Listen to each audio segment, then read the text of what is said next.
Que a paz de Cristo esteja reinando em seu coração. Nós estamos com alegria trazendo mais uma pré-aula da EBD. Nós estamos estudando a respeito do tabernáculo e a obra redentora de Cristo, os símbolos da obra redentora de Cristo. Este é o segundo trimestre das lições bíblicas da CPAD.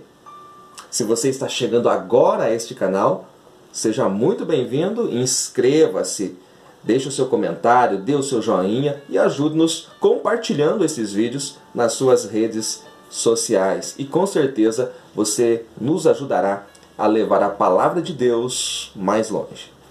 Nós estamos na segunda lição, lição de número 2, os artesãos do tabernáculo. O nosso textuário está em 1 aos Coríntios, capítulo 12, e o versículo de número 11. Mas um só e o mesmo Espírito opera todas essas coisas, repartindo particularmente a cada um como quer. E a verdade prática diz que o Criador dotou cada homem de talentos individuais para sua honra e glória. O texto básico desta lição, a leitura bíblica em classe, está em Êxodo capítulo 31, os versículos 1 ao 11. Artesão. Artesão é aquele que fabrica produtos através de um processo manual, utilizando-se de ferramentas. Os artesãos do tabernáculo foram Bezalel e Aholiabe, e esse é o assunto desta aula. Depois que o Senhor revelou o modelo celestial a Moisés, agora o projeto necessitava ser executado. E nenhum homem poderia executar este projeto divino com habilidades humanas. A obra de Deus, ela só pode ser executada mediante a capacitação sobrenatural do Espírito Santo. Então, algo que nós precisamos entender é a diferença de habilidades naturais, de talentos naturais, de dons do Espírito Santo. Então a gente vai falar um pouquinho disso mais à frente. O que Deus mostra a Moisés no monte é algo extraordinário que nenhum homem viu. Moisés chega, passa para estes homens, Deus diz quem serão os homens, que serão os artífices, que serão aqueles que executarão este projeto, e Moisés traz a eles aquilo que o Senhor lhe mostrara no monte. Para fazer algo celestial, uma obra celestial, precisa de homens capacitados por Deus e cheios do Espírito Santo.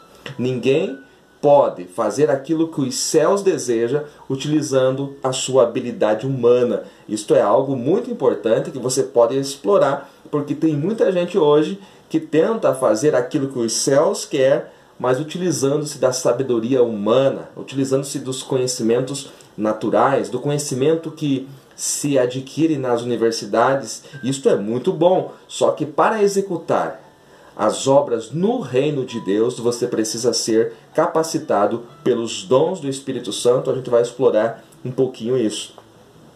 Eu digo que você precisa dos dons naturais, e o Criador lhe deu isso, mas acima de tudo é fundamental ser cheio do Espírito Santo. E aqui você já pode ver o versículo de número 3 da leitura bíblica em classe, que diz: e o enchi do Espírito de Deus. Êxodo 31 e 3. E o enchi do Espírito de Deus, de sabedoria e de entendimento e de ciência em todo o artifício.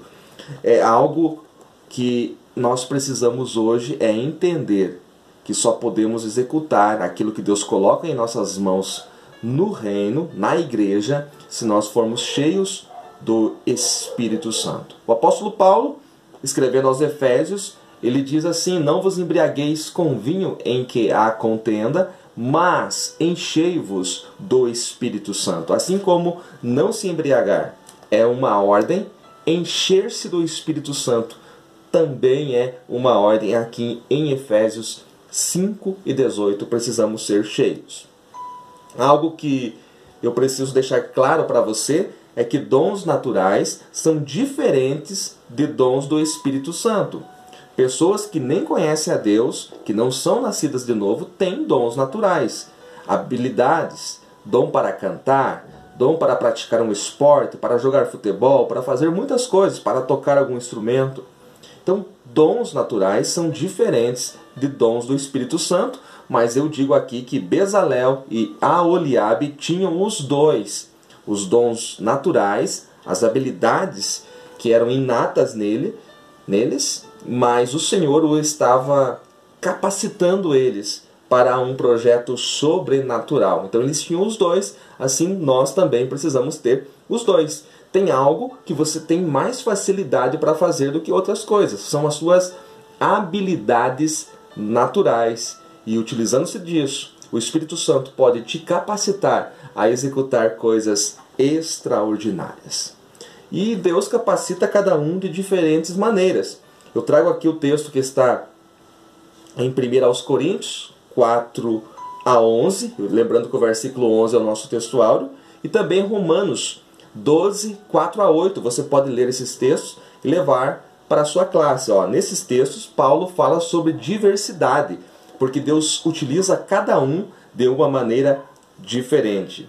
Olha só, Paulo fala das diversidades de dons, diversidades de operações e diversidades de ministérios em 1 Coríntios capítulo 12.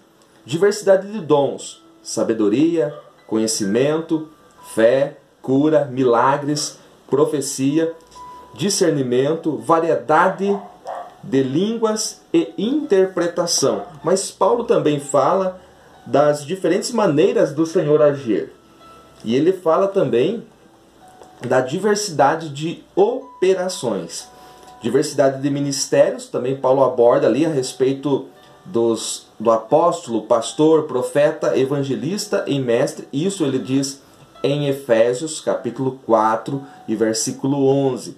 Mas aqui nesse texto de Coríntios ele faz uma síntese da diversidade, da multiforme sabedoria de Deus e das diferentes maneiras que ele trabalha. De tudo que o Senhor disponibilizou para o seu reino, eu faço a seguinte pergunta: o que você tem utilizado? Esse é o momento de reflexão que você precisa saber e precisa parar e olhar para o que o Senhor tem te dado. Com certeza, Deus tem te dado algo para executar no reino. E de que maneira você tem respondido isso? Então essa é uma questão que eu também trago para mim. Será que eu estou utilizando tudo aquilo que o Senhor tem me dado? Todas as habilidades, os dons que o Senhor tem me dado? Algo que o nosso comentarista aborda também a respeito das parábolas, da parábola dos talentos. A parábola dos talentos, que está em Mateus 25, 14 ao 30. E às vezes nós falamos muito desse texto, desta parábola, mas nós não a exploramos. Então eu trouxe aqui duas referências bibliográficas. A primeira delas é qual o sentido etimológico da palavra talento. E eu trouxe aqui a Bíblia de Estudo do John MacArthur Jr. Ele diz assim: um talento era uma medida de peso, não uma moeda específica, de modo que um talento de ouro era mais valioso que um talento de prata. Professor Márcio, por que está falando agora deste assunto? Porque nós falamos de talentos como se fossem habilidades naturais e como se este fosse o sentido real da palavra. Então, é bom que nós que vamos ministrar esta aula saibamos que a palavra talento no Novo Testamento, lá em Mateus 25, ela tem um sentido etimológico. Então, talento era uma medida de peso, nem era dinheiro como alguns pensam, mas uma medida de peso, de maneira que prata valia, tinha um valor, ouro tinha outro, cobre outro. Então, unidade de peso, e esse é o sentido real da palavra talento. Nós fazemos uma adaptação e às vezes até erramos na sua aplicação. Segundo a Bíblia de Estudo Profética, da editora Agnus, ela traz o seguinte comentário nesse texto da parábola dos talentos. Talentos são grandes unidades de dinheiro distribuídas de acordo com a habilidade. A expressão fora da terra indica o lar celestial de Jesus entre a primeira vinda e o seu retorno final. A expressão muito tempo depois dá uma indicação velada da duração do ministério de Cristo no céu durante a era atual.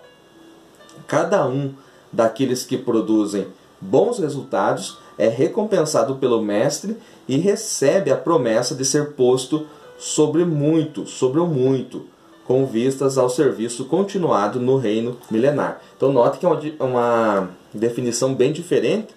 Aqui na Bíblia de Estudo Profético diz que é uma grande quantidade de dinheiro, mas entenda que é valores, que é uma unidade de peso, que lógico, tem sim um valor monetário. Nós aprendemos na parábola dos talentos o seguinte: nós somos indesculpáveis diante de Deus, porque Ele nos deu a medida exata. Note que o Senhor ali naquela parábola, Ele dá a cada um conforme a sua capacidade. Ele não deu, por exemplo, 5 talentos para todos. Para um Ele deu 5, para outro Ele deu 2, para outro Ele deu 1. De maneira que o Senhor conhece a capacidade de cada um, Ele conhece a minha e conhece a sua. Como talentos são valores, eles precisam serem negociados, não admirados nem enterrados, porque tem gente que quer pegar o seu talento e dar um espetáculo para que as pessoas admirem. Talentos têm valor, então eles precisam ser negociados, não podem também ser enterrados. Tanto o que recebeu 5 talentos, quanto o que recebeu 2, tiveram a mesma recompensa. A recompensa está baseada na fidelidade e não nos resultados. Toda a capacidade para a obra de Deus, ela vem dos dons que o Senhor nos concede. Ele tem dado a você, Ele tem dado a mim uma habilidade sobrenatural. E nós colocamos isso em cima dos conhecimentos que temos, dos dons naturais que temos. E assim nós podemos fazer grandes obras como Bezalel e Aholiabe fizeram, a execução do projeto celestial. Você foi chamado para executar uma grande obra. E quem arquitetou esta grande obra é o Senhor. É um projeto celestial. Você vai trazer o céu para a terra, assim como aqueles artífices. Você vai demonstrar aqui algo que acontece no céu. Esta é a minha missão, esta é a tua missão. Que Deus em Cristo te abençoe ricamente em nome de Jesus.